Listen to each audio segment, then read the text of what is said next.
Haya ndiyo maisha ya Yanga. Yaani Yanga sisi lazima tuvae vitu kama hivi kwenye shingo zetu. Yanga lazima tupate makombe. Kwa mfano mpaka sasa hivi tayari tuna makombe hayo matatu. Tuna kombe la Toyota, tuna kombe la Ngao, tuna kombe la Muungano. Kombe la Toyota tulikwenda kutawala Afrika Kusini. Kombe la Ngao tukatawala bara.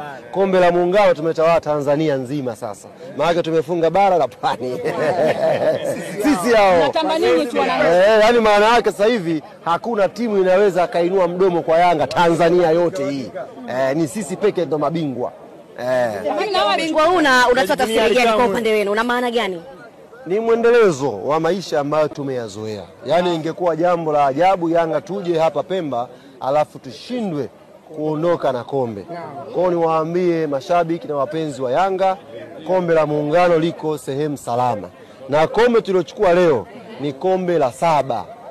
Bila shaka. Maana yake Yanga tumechukua mara nyingi zaidi kuliko timu yoyote.